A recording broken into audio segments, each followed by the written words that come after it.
revolución, que viva, que siga, que viva la revolución, que siga, revolución. You will realise just how unusual the public debate about asylum seekers is in Australia, because it bears also almost no relationship at all to the facts.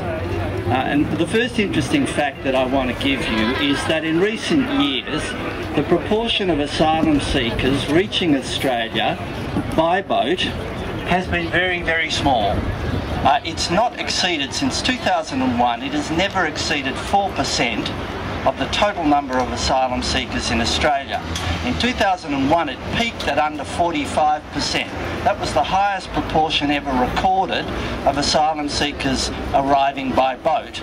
And in previous years it was much smaller than that.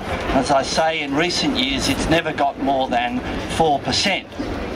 The second interesting fact is this, is that of that tiny proportion of asylum seekers who actually arrive by boat, the vast majority of them are genuine refugees. The acceptance rates for refugee status by Australian officials of that small proportion of people in recent years have fluctuated between 85% and 98%.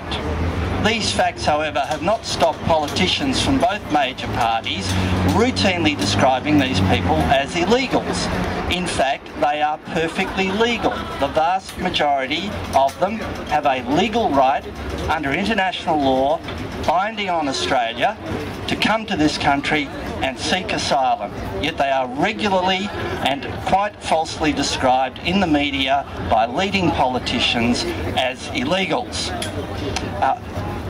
As you will appreciate, the vast majority of asylum seekers arrive in Australia by air. In recent years, over 96% in every recent years. Nobody seems to get excited about that. We get very excited about the 4% that come in by boat, but no one gets excited about those who come in by air.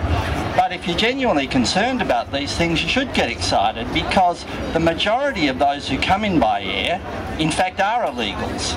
In recent years, well over 50% of all people coming in by air and claiming asylum have been held not to be genuine refugees, but we never hear anything about that in the public debate. The next interesting fact is this, that the number of claims for Australia made in Australia is minuscule compared to the rest of the world. In 2008, a total of 4,750 people applied for asylum in Australia. In the United States, the number was 50,000. In the United Kingdom, it was 30,000. In France, it was 35,000. In Canada, it was 35,000. In South Africa, it was 207,000. A country vastly less able than we are to look after refugees, and yet we had a minuscule 4,750 people apply for asylum in this country. There are estimated by the UNHCR to be about 15.2 million genuine refugees, not asylum seekers, but genuine refugees, people with enforceable claims under international law to asylum, 15.2 million worldwide. Australia's current intake of refugees is 13,750 out of 15.2 million. That is less than 1/10 of 1% of the total number of genuine refugees worldwide today. Compare this with some other indices of Australia's position in the world. Our population is approximately 1/3 of 1%, but we're only prepared to take 1/10 of 1% of the refugees worldwide. Our GDP is 1.6 of 1%, but we're only prepared to take 1/10 of 1% of refugees worldwide. Our land mass is 5% of the world's land mass, but we're only prepared to take 1/10 of 1% of refugees worldwide. So what conclusions do we draw from these facts about the facts of asylum seekers in Australia and the public debate? Unfortunately, we have to draw the conclusions that our refugee program is mean and ungenerous. By any measure, we take far fewer refugees in this country than we should. The public focus on boat arrivals is irrational and misconceived.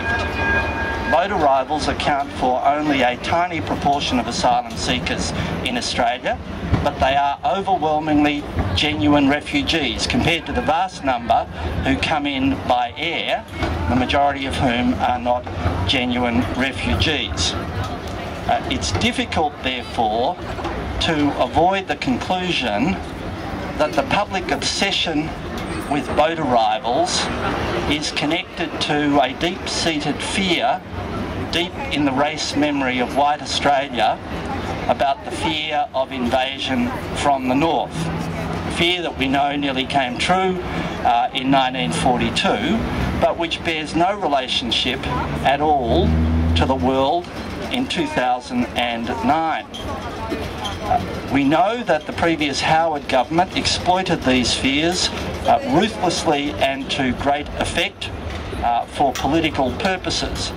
And its effectiveness in doing so was no doubt explained to a great extent by its conviction about these matters.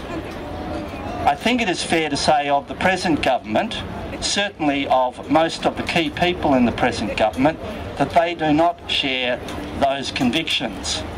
They are decent people and they want to see humanitarian policies in relation to asylum seekers in Australia. And we've seen some evidence of this. There's been a number of very important and significant humanitarian reforms.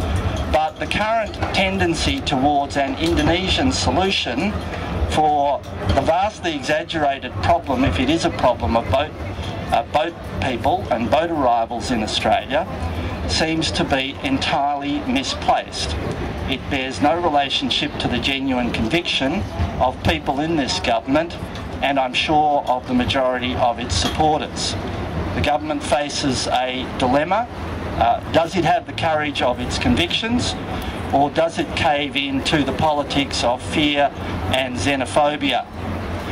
There are worrying signs that it will be the latter, but it's going to be up to people like you here today and the various groups that you represent to try to make sure that doesn't happen.